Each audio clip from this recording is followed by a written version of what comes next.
Welcome to the International Schools Podcast, where we discuss all aspects of technology and life in international schools, with new episodes live every 2 weeks. This podcast is sponsored by Apps Events.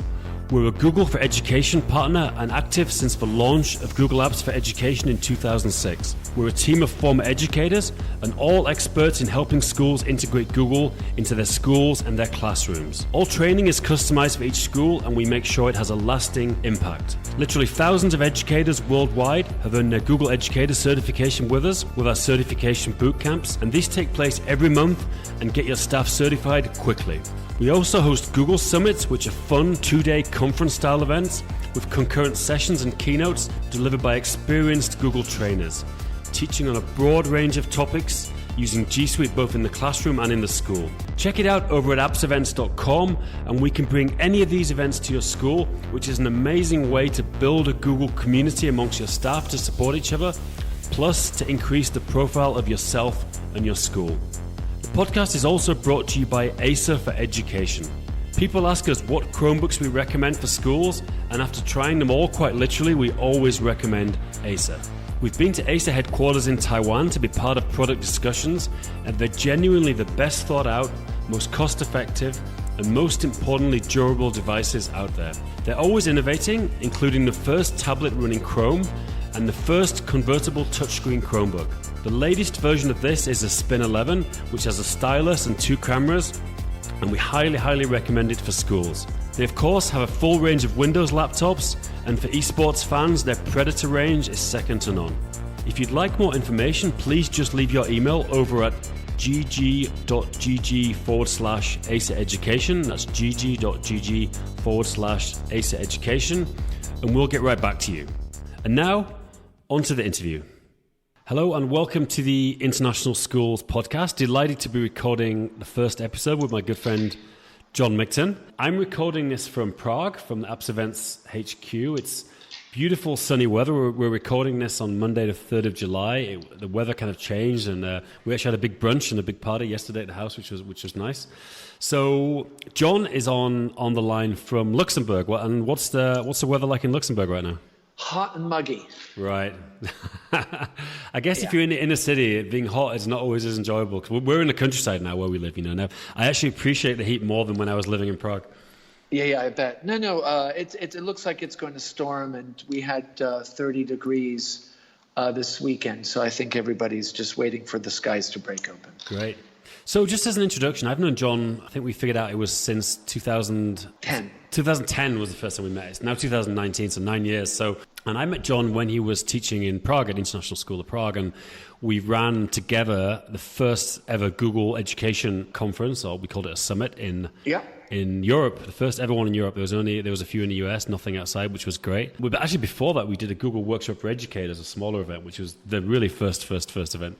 Yeah.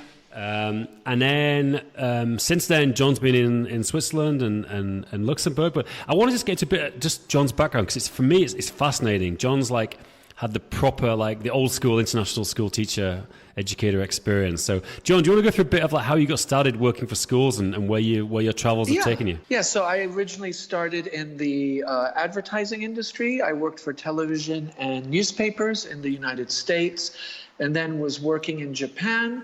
And on some traveling, we connected with an international school administrator just socially. And then I kind of discovered the world of international schools, and it seemed quite intriguing. That was somebody in Singapore, wasn't it? You met someone That's right, yes, at the Singapore American School. Yeah. And then went back to the United States and was kind of deciding, actually went back to Switzerland, to my home, and then was deciding what I want to do with my life. And then I start thinking about maybe education being something. And then I went through a UCLA program that was encouraging people from industry and non-education backgrounds to consider going into education. And to cut a long story short, my wife and I went for an interview up in San Francisco, and our first job was at the International School of Tanganyika. And then we were at the Western Academy of Beijing, the American School in Japan, International School of Prague, and Intercommunity School of Zurich, and now here in Luxembourg. And I had done some subbing at the International School of Geneva. So quite a few different schools, and always worked in education technology, and then started also being part of the senior leadership team. So, and then I always try to teach a bit. So here in Luxembourg, I teach an ethics class. We call it Digital X. So I get to have one group of grade 6 every year that I work with, which is really good. Gives me, keeps me, as they say, honest and my feet burning from the realities of being in the classroom. Yeah, it's interesting, actually. I got asked to help out with one of the schools here on the business management IB diploma program, which I'm looking into at the moment. If I can spare the time, I'm going to help out. So I want to talk specifically about that. Yeah, I won't mention the school because it's not agreed yet, but I'm really interested in that topic, So for me, it's fascinating. Hey, interesting. You see, your first job was in Tanzania. Now, how did you get started? Like, what did you do in your first job? So my first job, I actually started as a grade 3 teacher, and they had a small Mac lab. Oh, really? Because I always know you as a tech director, so you didn't start off in the kind of IT track. Actually, my first job was teaching kindergarten and preschool. Wow. And then in Tanzania, as a grade 3 teacher, the little lab needed a lot of work. I got involved, and having come from a background in newspapers and television, always had been exposed to a lot of technology and, editing and things like that. So I just gravitated and... Can you tell us, I know you had a really good story about what the technology was like back then in Tanzania. Didn't you have to you had one computer, you managed to get one internet connection somehow, like Jerry rigged up? That's right. So we had very little internet. It was very unreliable. This is in 93, so you can imagine in Tanzania the infrastructure was not great. But we had an IBM machine, and teachers would go ahead and write their emails on a floppy disk, and then we would drive up to the University of Dar es Salaam that had the kind of connection to the world, and they would send the emails out, and then 7 days later we would come back, collect the floppy, and bring it back to the teachers, and then they would read their emails, respond, and then we'd do that again. And that was really at the beginnings. And now, well, as you know, in Africa, what happened is mobile networks came, and they quickly jumped quite quickly from what I would say a very disadvantaged situation to everything mobile. So this was really at the beginning, and we at that time were doing very little things on the internet. Everything was local area. And did you by the time you left, did you have the internet there? By the time I left, we did have the internet, but not in the classroom or in the labs. Yeah, it really was still very dedicated lines. Yeah, I had a great experience. I went down. We ran a summit. We've run 2 events there actually at the school. That's right. And I had a really great time. You fly down. It's a really nice school. It's very it's kind of built around some nice kind of gardens. It's very green and open air. And beautiful campus. And really, just really interesting. We actually just got contacted by the International School of Dar es Salaam. Just talking to them tomorrow out of interest. School I've got no experience of, but they're interested in hosting an event as well. Yeah. No, I think, and especially in the 90s, a lot of issues had to do with just basic connectivity. And when I was at the Western Academy of Beijing, different political dynamic and much more controlled about internet. And we did get an internet, and we got in the science labs, but you forget, nowadays it's ubiquitous and seamless, and we just assume it's everywhere. And if it doesn't work, we scream. But I think for a lot of educators that started in the 90s and 2000s, there were a lot of challenges. And I think especially for fellow international school educators and African tech directors, it's always been, the challenges of connectivity, reliability, and those things always bring an extra component of creative tensions as you try to solve those problems, which often is good. I think adversity brings out a lot of innovation. Yeah, definitely constraints. What's the quote about constraints? Yeah. Something to do with creativity. What did the transition look like in terms of your career, like from... I didn't actually know this, but you started off as a kindergarten and early years teacher. Like, how did that transition gradually come from you to be a tech director? Did it over a few jobs, or did you just gradually teach less and less, or did you jump into it? So at the Western Academy of Beijing, they were looking for somebody to kind of coordinate everything. Right. So I coordinated the IT throughout, but taught at the same time. Often it's about just somebody that can manage the different workflows and also maybe can help with supporting teachers to build on the vision. And having worked in sales and also in the newspaper industry, I had a lot of training and exposure to working with teams and getting people to work on ideas and then make them into actual actions. So I had a bit of experience, and I think I just kind of organically gravitated to that. And then when I came to Prague, actually, that was my first full-time admin job where I was not teaching anymore. In Japan, I was doing coordination and teaching at WAB too. And then in Zurich and here, it's been the same. But I always think, one of the things that I always, and it's easier said than done, is always try to keep being in the classroom, because there's that distance. What do they call the abundance gap? The more you're disconnected, the more sometimes you don't understand some of the tensions and challenges that people have. So I always try to make sure that I'm teaching at some level. So sure. I really get a sense of, the systems that you put in, if they work or not. There's only way of finding out is actually using them as a regular user. It must be tough though, like you're about to kick off a lesson, or you're in the middle of teaching a lesson and someone charges in, the internet's down, this is going down, It's got to be a hard thing to manage. And what's interesting is because definitely in China, we would always have a plan B. People pretty much designed their lessons with a plan B. We had the internet, but we knew sometimes it would be turned off, or there were infrastructure problems. And then when I was in Japan, we had a T3 line, and things were just seamless, and people were less prone to get a plan B. And then when I was in Prague a couple times, we had some issues as we were developing our Wi-Fi network and really building it up as we brought on one-to-one. And as you do, there's this whole back infrastructure that also has to come into play. And I remember a teacher saying, I don't have a plan B anymore. This is 2000 and something, Yeah. We don't have, we need the internet. It's a non-negotiable. And I think that's what's become really interesting. It's become so much a non-negotiable. Not that you need to have it to be a good teacher, but we tend to gravitate and really understand the power of that tool and how that gives us opportunities to engage kids authentically and do things maybe that we weren't able to do before, really kind of this idea of re-envisioning.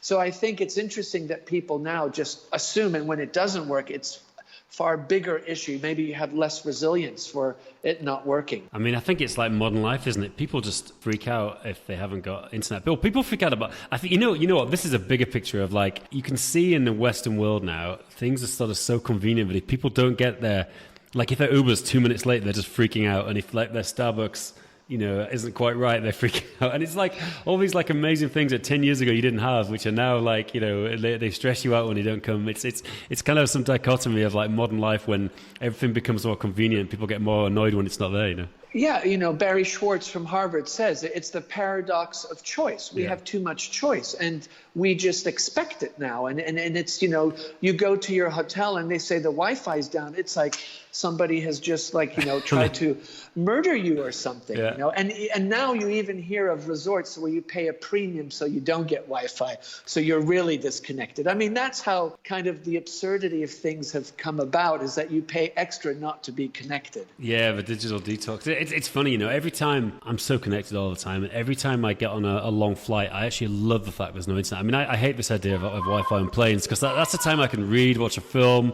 have a glass of wine. I just turn my brain off, Yeah, but now all the planes have it, and I was actually on a flight this spring, and the airline, because there had been some problem at the first hour, they then gave it free to everybody. I was like, oh no, not that. I was planning to watch all these movies, and now it's like notifications are coming in. Yeah. Interesting. So, John, I want to, before we get into, we're going to talk a bit about digital citizenship, because that's something you and me talk about a lot. But before that, I want to just, everyone who comes on, I want to just talk about where they are now and kind of get a flavor of it. So you're in Luxembourg. I've obviously seen you there. I've been around to your apartment. You live kind of very central. You work for a school that's central. Like, how would you describe it as a place to live, both for international school teachers and anyone who might be interested to think about going there? Well, Luxembourg is a very interesting country because it's very small, but it also is quite wealthy. Yep. So I think that combination expensive as well. was intriguing. It's expensive, but not as expensive as, a lot of big cities. I often I like to call it the best kept secret in Europe because it's a small city that acts like a big city. Yeah. So a lot of culture, a lot of music. There's a lot going on. The government is really investing a lot in digital technology and services. They're working with free public transport. There's, the medical system is very robust. It's a really, I think, a very interesting place. I think if you come from a big Asian city or a big South American city, it's going to feel like you've come to a country town and maybe doesn't have the dynamism. But I think there's a lot to offer and there are a lot of opportunities. And I think for myself, in my position, I've been, starting to work with the Luxembourg Ministry of Education, doing some training and being involved in some of that work. And I've been really impressed how a small country has really taken on what they call Digital Luxembourg, taken on that whole thing as an urgent matter to engage with, and they're doing a lot of work. So for me, it's been interesting because there's this other narrative going on is a small country has decided they want to be the most connected and the best equipped to service this digital world that we live in. So I think, for people in this industry, it's interesting. And I think there are a lot of opportunities. It's interesting. Like my take on it was, first of all, it was really picturesque. I liked the nightlife. We went to a great Italian restaurant and some good bars. I liked it. The old town's really beautiful. I met a few people there, and it seems like, if I'm going to compare it to Prague, for instance, it's a strange comparison, but like everyone there, like, pretty much worked for a bank or a consultancy. They had a good job. Like, it didn't seem to me like, whereas in Prague, I reckon more than half my friends are kind of entrepreneurs or people doing some kind of, interesting thing. I think there people have good jobs. It's not doesn't seem like there's a lot of foreigners there doing entrepreneurial things. Maybe I'm wrong. I think there are, but not at the level where, fintech, financial technology, banking, a lot of Amazon, Skype, eBay, all those big companies are there because of the tax rebates and the way the tax structure. I know, having been to a few events, is that they want to push that startup kind of tech startup. Yep. But I think one of the issues that they're facing is manpower and just skill set. Yeah. There are just not enough people. And so I know the government is really trying to change that. I think it definitely doesn't have the buzz of maybe, say, Prague or some of the other cities around the world, or even, Zurich, where there are more startups, but they're more and more. But I think so often they're overshadowed by these jobs, like the Deloittes and the PwCs, these big corporations that have set themselves up. So I think you're right. There's a lot of people earning good incomes in what I would say in more traditional corporate type of situations. But there is a budding startup economy, but I think it's not as obvious or out there. But I think there's definitely a consecrated effort by the government and people to, look at those opportunities here. Yeah, definitely. What's it like in terms of international schools? Like how many schools are there?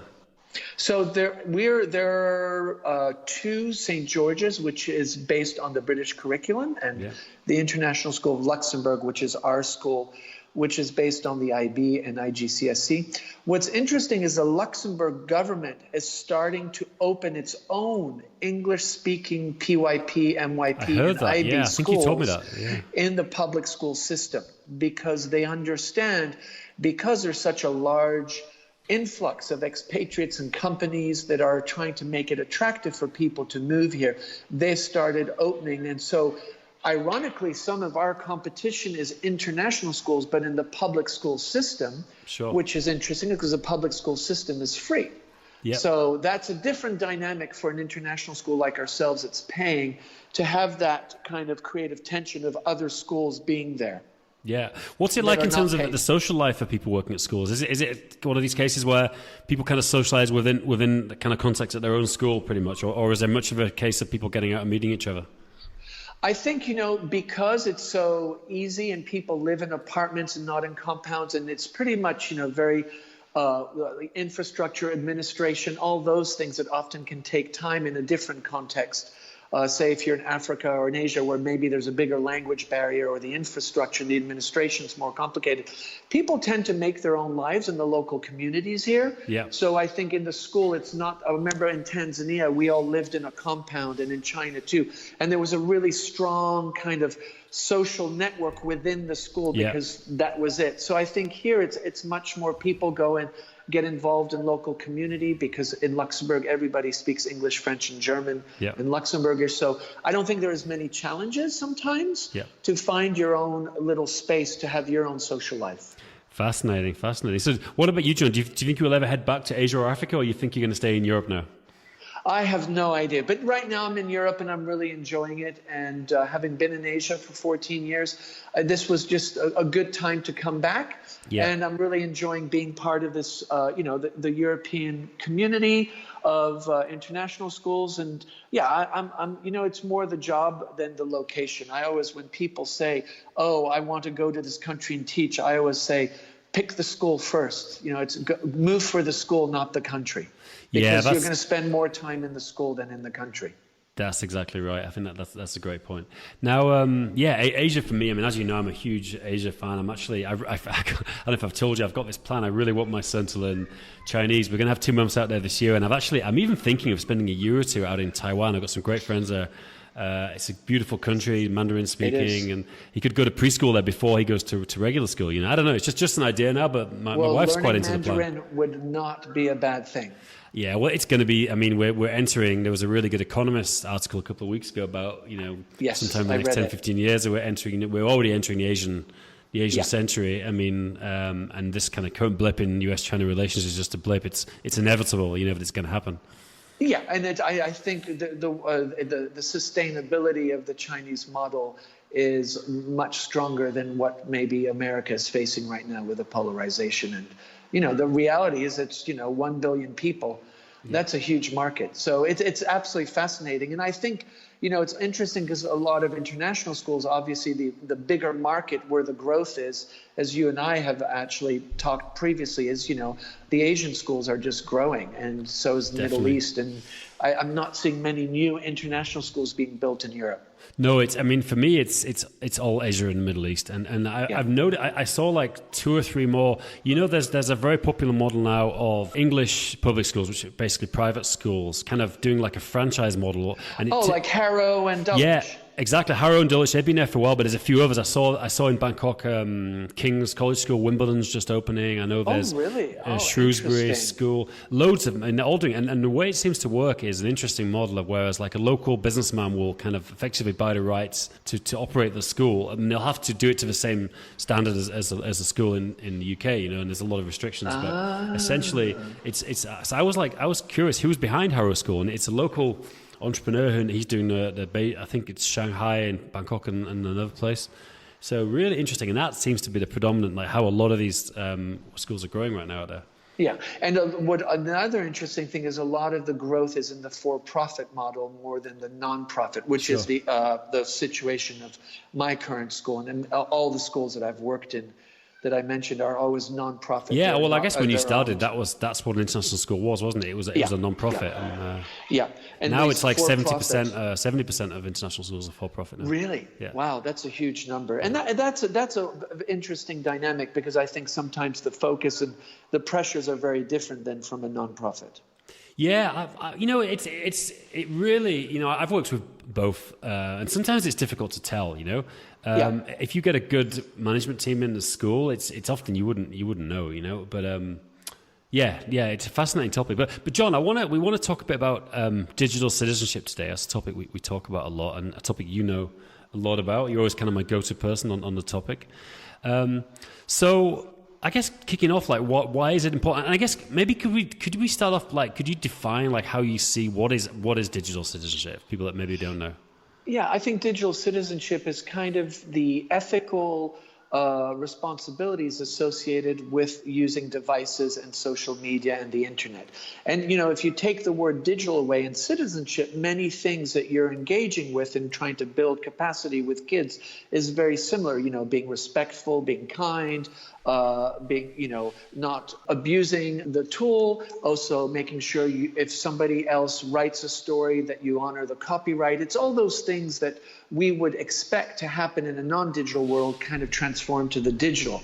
But I think what has kind of muddied the waters is that as a society, we have become with AI and devices, it's kind of accelerated. And now a lot of these tensions or creative tensions that are percolating into schools seem quite overwhelming. The idea of screen time and parents coming in and saying, you need to do something. I can't control my kid anymore. He's always or she's always on Fortnite or whatever it might be. Yeah. And I think schools now in some ways have a few years ago decided digital citizenship was something that we need to engage with. But I think it was engaged in a way where the tech coaches or the digital coaches would do a lesson, come into the classroom, do a lesson and then leave. And it was kind of more, surgical strikes. And other schools went with a more program-based view where they really made sure that the advisory programs or the homerooms, that this was all happening. But what is happening now is that kids, a lot of these issues transcend being a digital citizenship class. They're in every class. They're in the corridors. And this idea of screen time and social media and the cyberbullying, all that suddenly has exploded. And I think for a lot of parents and schools, it's about whose responsibility is it and how do we curate this in a way that we're supporting each other and we're actually addressing many of these issues that sometimes feel like, well, it has nothing to do with physics. But if my kids are unhappy and being stressed out because there's cyberbullying going on in a WhatsApp group and they come into my class, well, maybe it is partly my responsibility. And how do you define that? It's interesting. The cyberbullying, that's a good place to start because that's clearly, if you're in a tech role at a school, that's something where you want to be control. And a lot of people use, various backup tools to have control if they ever need to go back and look at all the emails of an incident so they can properly review it. Because that's something that happens more and more often in schools now. Yeah, and I think the issue is not so much what happens on the school networks, because I think many schools are quite good at keeping track and having a paper trail or a digital trail of what kids do.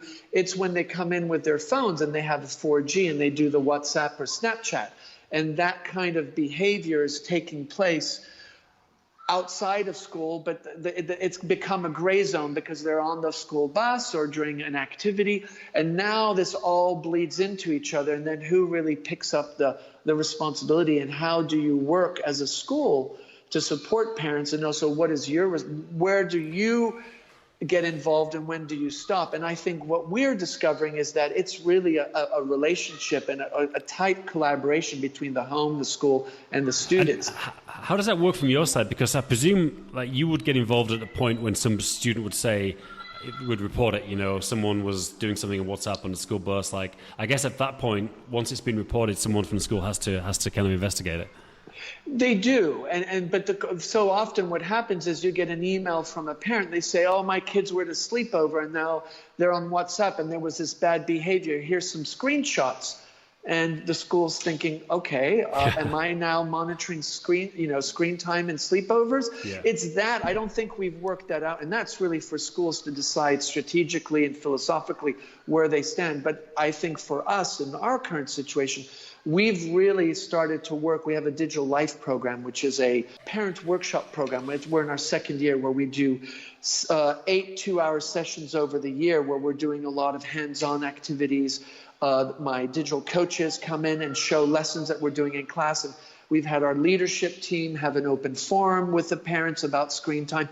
I think it's about making sure everybody's in the same room. We're all talking, all agreeing we need to support each other, and together defining who does what. But I think the most important is that we all agree this is an issue. We all agree we're collaboratively responsible, and then decide how we're going to do this. But I think that is really messy. Definitely. I mean, I think what you're saying is it's like you've got to work on the prevention rather than the cure, because once it's happened, there's limited what you can do. You can make someone apologize, or if it's really bad, there could be some kind of suspension. But the only really way to deal with this is to try to make people not post that kind of thing in the first place. Yeah, and Dana Boyd from Berkeley Internet Research Center in Harvard, who wrote this wonderful book, is called The Social Life of Network Teens, says these tools they don't generate the bad behavior, the good behavior. They just amplify whatever's behind that screen. Well, it's interesting because a lot of, I don't think adults are necessarily very good at receiving. I mean, I see a lot of stuff on Instagram and Facebook, and I'm like, it's kind of insensitive. Like, you hear all the time about, like, when I speak to, like, my sister about her kids, like, there's bullying, which is kind of an obvious thing, but then there's a second level, which is there was a cool party and then certain people weren't invited and everyone's posting about it, and then the kids feel really bad because they're seeing all this on social media and they missed out. And adults do that as well. It kind of boggles my mind, but, if I was at an event when maybe certain people for whatever reason weren't there, I just wouldn't be posting it. Like, that's the whole kind of second level of kind of misery it brings on people. Well, these are really interesting what you're bringing up, and the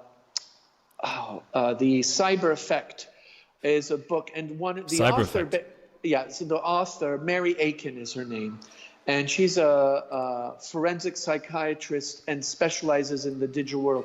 She says we adults shouldn't be asking when is the appropriate time to give a device to a young child. The question is, when is it the appropriate time for an adult to be on their device in front of a child? That's a great point, because that's a concrete thing for me now. I'm trying not to be on the phone because my son's almost a year, I know he sees me and he tries to grab it, and I don't want him to see me on the phone all the time, And I think one of the things that I am struggling with is how, as school leaders in the schools, do we get to empower our teachers to understand that they have as much of a role in this conversation and in this work as the students? Because, people say, well, the kids were on their phones during whatever activity or class, and then you have a faculty meeting and half the people are on their phones. Yeah. So let's kind of rewind and think of ourselves all in the same basket. And I think as adults, we have as much responsibility, and we struggle with it too. Yeah. Many of us go to bed with our phone and wake up with our phone, and we know that they're designed. I mean, the fact is, these things are designed to be addictive. It's a very explicit choreographing of this idea of variable rewards, where you never know if you're going to get a like, so you keep on checking in just in case.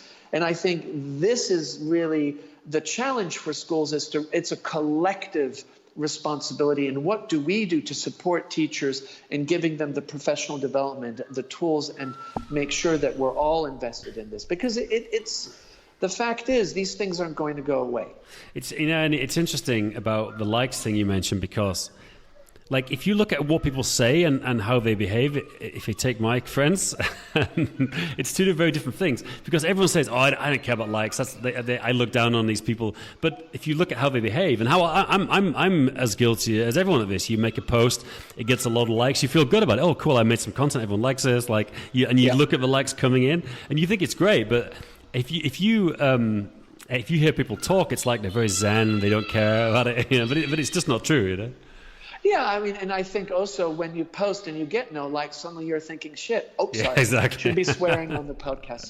But exactly. You're thinking, I'm not feeling good about myself. Why did they like this picture and not that picture? Yeah. And I think the other interesting thing is this whole sharenting thing. I don't know if you're familiar with it. No, tell me. I mean, I am, but let's talk about it in the podcast. Sharenting is when parents post pictures of their kids without asking them. Yeah, that's a great point. And so, and fair enough, but I'm so happy we didn't have social media, because my kids would not be happy to see their fetus on Facebook. Yeah. And then their first steps. And it's amazing if you look at some of the social media. My question often is, what happens when you're 16 and you go back and look at your parents' Facebook, or there's a digital footprint of you that you're not in control of? It's, it's so hard, because before I had a baby, I'm like, I'm never going to, I can't believe people do all this crap. I'm never going to, and then you have one, it's like, I want to post a picture, but actually I keep it really minimal. I think I posted 2 ever, but it's really... I haven't seen much from you. You've been really good, Dan. Yeah, but still, I posted one when he was born, and then I think maybe just one. There was a ski one. Yeah, exactly. Yeah, more on Instagram, because I've got a smaller group on Instagram. I guess I probably share more where there's a smaller group of connections. Yeah. But it's, but then again, I mean, when we get to the point of, if you look at our generation of what we consider private and what young people do is that they have much less of a, well, it's all public anyway kind of attitude, and that's probably going to change with the generation after, but that's how it seems to be now. But I think it's because they look at privacy completely different than we do. Yeah. And we're trying to say, this is what we think privacy is. So we want to make sure you believe that and understand privacy in the context of our world.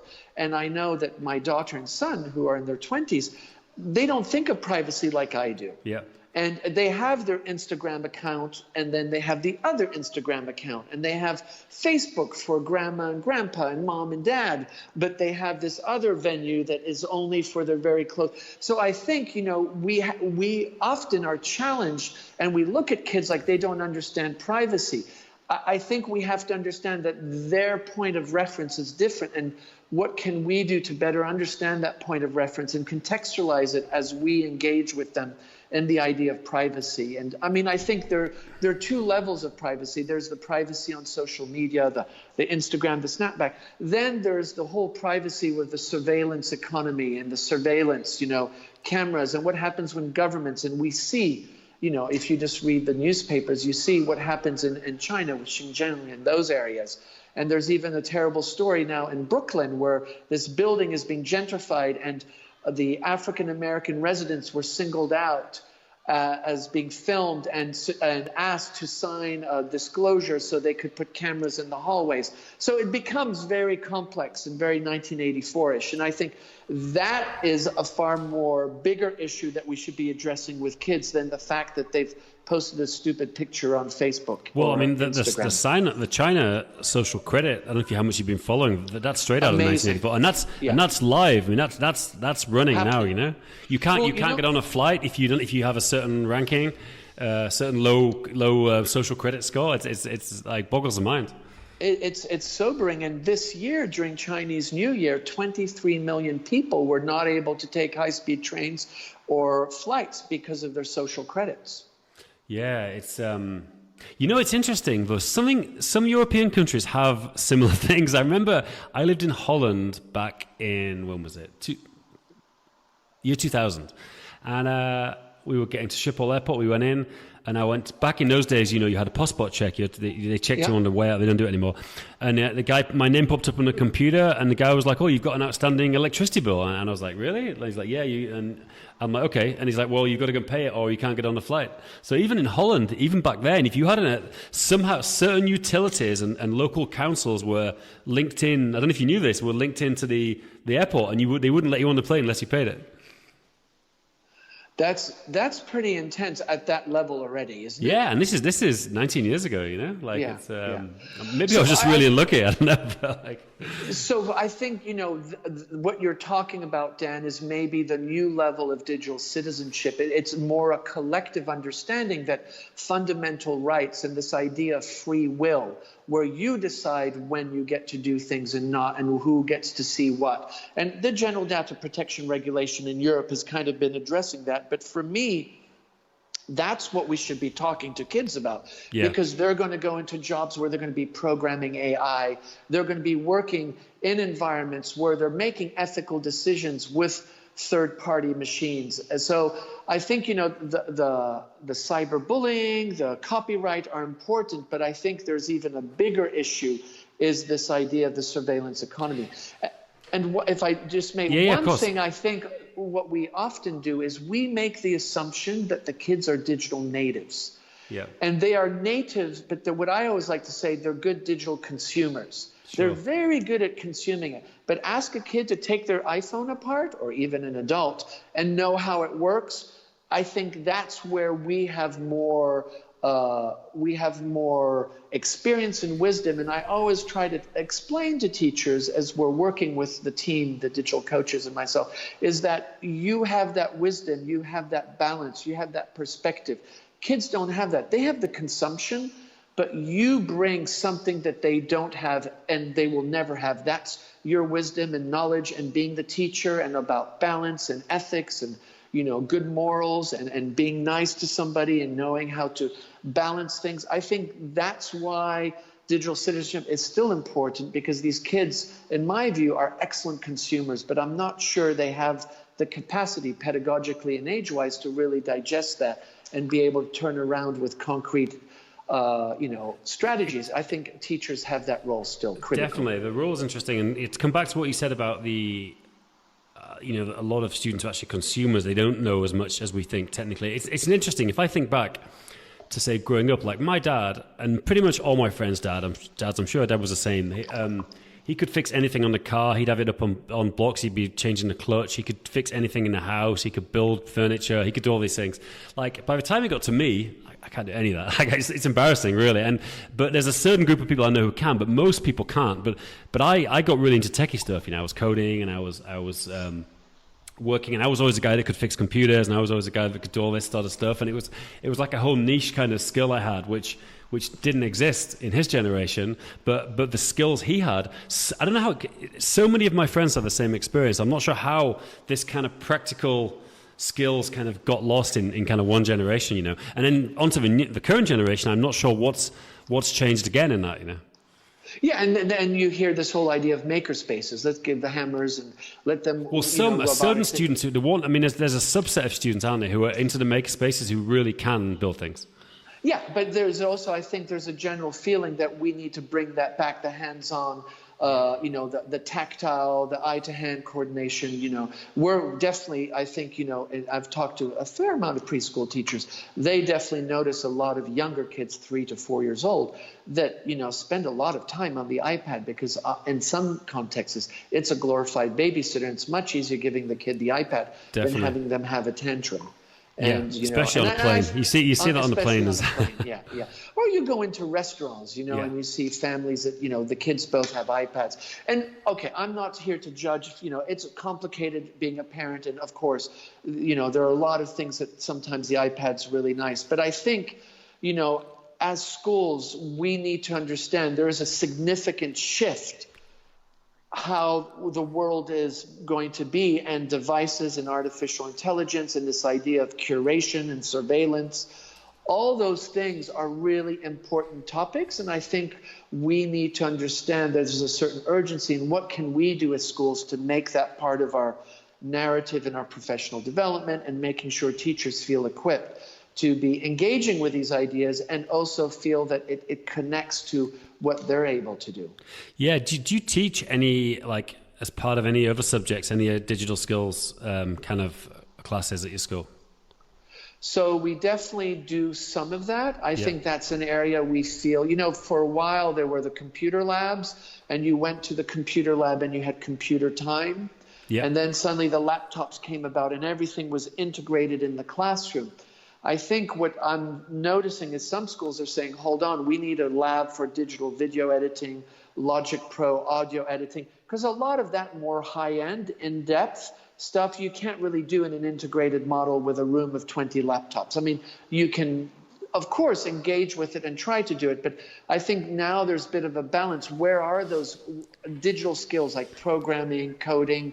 Where do you teach that? Is that integrated in the math class, or is it something that you pull kids out and really focus? So I think that's an interesting debate that's going on right now. Definitely. Quick plug as well here, by the way. Google has this great program called Applied Digital Skills. If you just search for Google Applied Digital Skills. And it's a great e-newsletter. Definitely subscribe to it.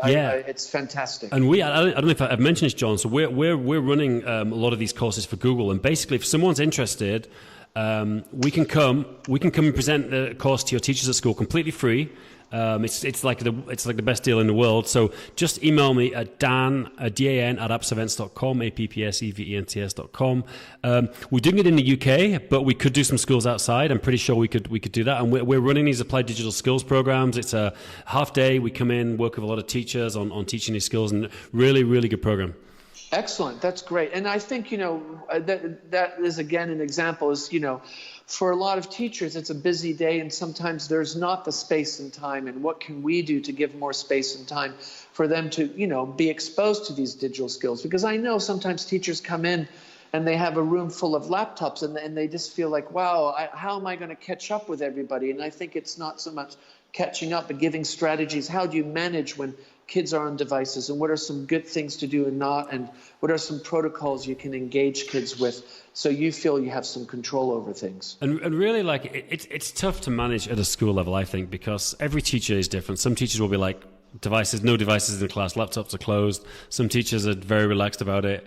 It's very hard to dictate one policy across all subject areas, I agree, but I think it's a non-negotiable that everybody should be able to know how to manage a device and know how to have balance with it. That's a life skill, and I think that's something that we, even as adults, struggle, as we were just saying. Well, it's interesting. I don't know if I said a few months ago, I got rid of all the social apps on my phone, and that's the only way I can stop myself checking it obsessively. I have to remove, and every now and again I'll add it on for a day at a weekend or something. Maybe I'm traveling, I'll put Facebook on, check it out, then I'll delete it again. So 99% of the time I don't have any social apps on my phone at all. And that's a great strategy, and I know one of my children has done that too, or they do only the social media apps on the computer that are not as friendly as on the. So yeah, I think those are great strategies, and there's a great organization out of. I'm going to give a plug to them. Tactical Technology Collective. They're out of Berlin. They do phenomenal work about detox from your phone, detox from your laptop, and they're a nonprofit, and they also do the Glass Room. I don't know if you're familiar with it. No, it's a traveling show. And it basically shows you how much of your life is being tracked and what are some things that you can do and what is happening to that information, and how when you go online, you're actually getting a curated experience. This idea that you don't really have free will on the internet. Everything is kind of selected based on your predicted behavior that's aggregated by AI. So you're delivered certain things, and some things you don't get to see. This idea of the filter bubble. But Tactical Technology Collective, fantastic lessons up there. And I have a Facebook group, and I know Dan is part of it. And we always make sure we put a lot of stuff up there. Yeah, I'll put a link in the show notes. Do you want to just give the name of your Facebook group so people can find it? Yeah, it's just the Educational Technology Leaders Digital Coach Facebook group, and we are about 2,000 people, international school people that are working in digital technology, and IT directors and digital coaches.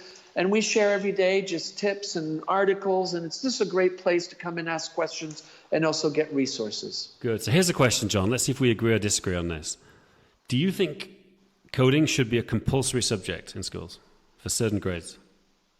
I think it should be a compulsory for early grades as a way for exposure, to get everybody to understand how it works and that this is how things run. Yep. I don't think it should be compulsory all the way up to grade 12.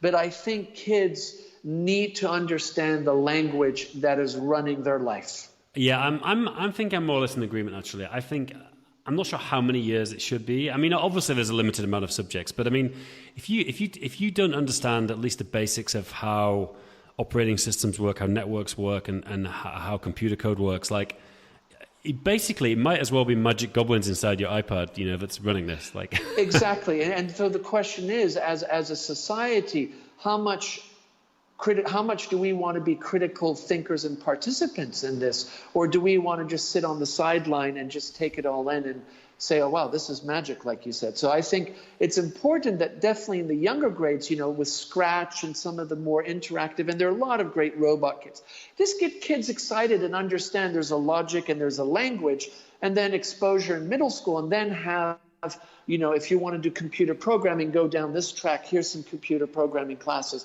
But I think the big thing is it's become kind of a mystery, and we're just doing we do this thing called Digital Bites, which is a bi-monthly newsletter for our faculty. And we're doing a whole thing about passwords, phishing emails, VPN security at home. Don't go on Wi-Fi at the airport and do banking, get your VPN up and running. All that kind of stuff, which is critical because there is this whole world of hackers and there's a big crime world out there that's profiting from our kind of often, innocence or lack of understanding. And you hear all these stories, people's accounts have been taken over, or et cetera. I don't want to make it too dramatic, but that's something we're understanding, is that we as educators, in my role as an IT director and the digital coaches and the library team that we work with together, this is something we feel we have to make sure we're giving those resources and that support to teachers. I mean, I would take the opposite opinion to you. You say you don't want to make it too dramatic. I mean, because I'm interested in this topic of security because I've been to DEF CON and things, and I think people should be 10 times more scared than they really are. If they knew how much data is really getting hacked, I think they'd be freaking out. Well, we know that because what's interesting, Olivier, my IT manager, basically brought out all the statistics of how many tens of thousands of hacks and attempts we get every day. Yeah. It's just unbelievable. And, we actually had a penetration test with a company in London, 9, and it was just shocking how quickly they were able to get into things. And we realized that even though we had what I would consider a decent, robust, we realized we really had to up the ante. And it's not just upping the ante, it's staying on top of it and always making sure you're monitoring and keeping to date. I agree with you. And I think, unfortunately, a lot of people in their homes, they're just targets because they're the way they set things up, or they do their banking at the airport, whatever it might be. Sure, I would put out one tip for everyone, one basic cybersecurity tip for everyone on this podcast. You mentioned the VPN, that's obviously a great one. I use two-factor authentication for everything. Anywhere you can enable it, for my Facebook account, for my Google account, which basically, and there's different. So what that means is you get a code either via an SMS, and so somebody would have to have. Not only would they have to know your password, but they'd have to have your phone as well. Now, exactly. Most you can take the code via an SMS or a text, but that's you can spoof that fairly easily. Much better way. Download the Google Authenticator app, and you can most of these systems or websites that have two-factor authentication, they integrate with Google. You download the Google Authenticator app, and that generates a secure code, and it's way more secure than getting the text message. So that's just a tip I'd throw out there for people. Yeah, and I think some things now are you get the text message and then you click on a picture and it generates another one. That my bank just started doing that. Yeah. No, the two-step authentication, I can't agree with you more. That's just it's almost a non-negotiable. But you'd be amazed how many people, I do it all the time, and people are like, what are you doing? What's Google Authenticator? And I'm like, don't you use Google Authenticator? What I hear often, it's such a hassle. I'm just going to turn it off. Yeah. I don't like, I want to bank straight away. The other thing now that we're talking about this is where does this come into the curriculum? Because kids, they go to university, they buy things online, So the question is, do these then become part of the critical kind of the essential curriculum as much as reading and writing and mathematics and data analysis? And I think that's the challenge, and trying to get people to understand that this is not going to go away. And as you said, the security issue and being able to kind of, navigate all this is, I think at some level we need to be teaching kids to at least give them a baseline, good passwords and things like that. Yeah, I mean, it's obviously not a full subject, but it's definitely something you could have certain lessons in computer science, or maybe just in a regular kind of ethics class, and you could have this kind of thing. Yeah. So it's an interesting time for all that. Definitely. You mentioned a couple of resources. Any other resources you want to give? Obviously, if you think of some afterwards, you can send me them. I'll put them in the show notes. Well, I think, most people that are listening know the Common Sense Media, Digital Citizenship. They do fantastic stuff. Tactical Technology Collective out of Berlin. I really highly recommend them. There's another group called DQ Institute out of Singapore, and they do the Digital Intelligences Framework, and they're working with the OECD and the World Bank, and they have some wonderful resources, I think, that really are quite interesting. The Canadian Media Literacy Organization has some good stuff out of the UK. There are a lot of organizations doing things. I think it's not a matter of resources. I think it's more about how do you engage school leaders, school educators, parents, to work together to create something where you feel you're arming or giving people the tools and the knowledge, so at least they're navigating this with some sense of self-confidence and don't often feel disarmed or kind of like, oh my God, this is all too overwhelming. Yeah. It should be overwhelming, and I think we have let it become overwhelming because we have not really broken it down for people and say, here's some basics, here's some things that we all can, like the two-step authentication. Everybody should know that. What are we doing to make sure everybody knows how to do that? But here's the other thing which doesn't get talked about, how I see it is, people focus on mitigating the negatives. How do we stop children spending too much time on their device? How do we stop them, doing stupid security flaws and getting hacked? How do we stop them sharing inappropriate content and getting into trouble? And there's a place for that. But there's another side less talked about, which is, these tools, you can create a whole world, business, life that didn't exist. I mean, I'll just take myself, I run apps events, we run Google training all around the world. I've done a bunch of other stuff online, this podcast, blogs, social media stuff, online training, all sorts of great things. Like, I've used all these tools. I've tried as much as I can not to be a victim. And I've now created this thing where I get to work with cool people like John all around the world because of these tools. So I think you have to also tell kids, look, there's a huge opportunity here. Don't be the guy who gets sold to online. Be the guy who uses the internet to make you money, Yeah, make you money or for the good, NGO or something like that. Absolutely. Well, everything. We do a lot of nonprofit stuff, and we wouldn't be able to get anything out like we do without the internet, No, I agree. It's so empowering. And, it's funny, the other day I have an anecdote. Some educator comes to me and says, well, I have all these laptops in the room and the kids are really misbehaving. Do you have some software that can block them? And I was like, no, it's about behavior. It has nothing to do with the laptops. Definitely. They're just the vehicle. And so the answer was, well, we're not going to have laptops. Yeah. It's a tough one. Yeah, and I think it is about, changing behaviors and mindsets is a very challenging and complex thing. And humans are complex and they're amazing. And I think we just need to understand that kind of work takes a lot of effort and it has to be in small pieces. And you really have to differentiate. It's a challenge. And I think we cannot let that go.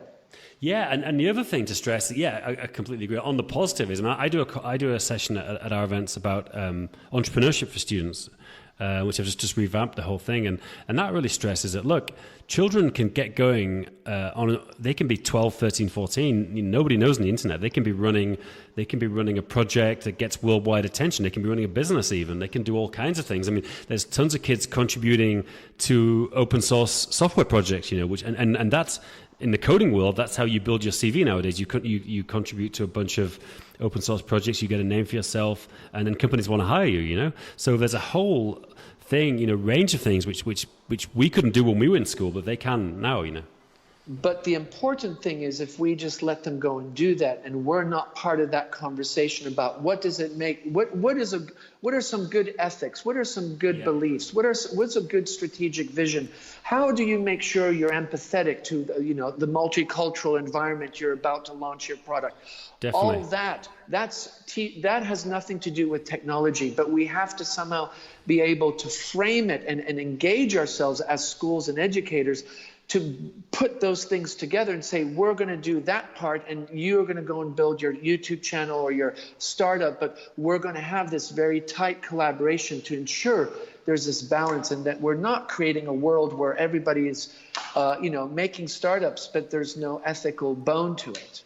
Yes, that's definitely the place for schools. I 100% agree. It's interesting, because...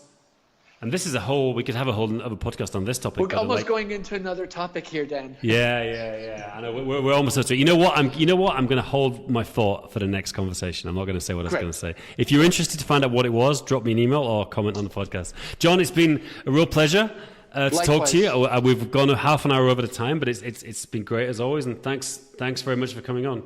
Is there anything you want to share? Anything else apart from the Facebook group?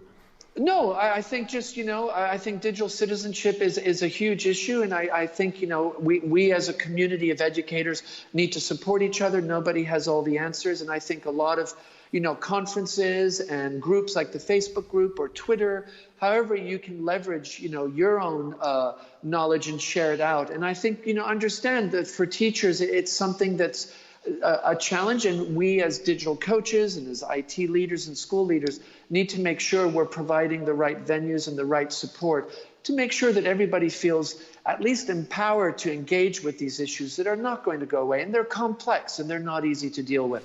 Yeah. And it's the parent, teacher, school, we need to kind of, make that a group that works closely together. I often wonder in closing, if you look at how a lot of adults behave on Twitter and Facebook, how like this crazy polarization, attacking anyone who disagrees with you, I wonder if it's like, if the next generation isn't going to be like that because they've hopefully been educated via this kind of digital citizenship stuff, not to behave like that online. I really hope so. I hope so too, and we have a lot of work to do to change bad habits then. Great. Cheers, John. All the best. Yeah, cheers. Thank you, Dan.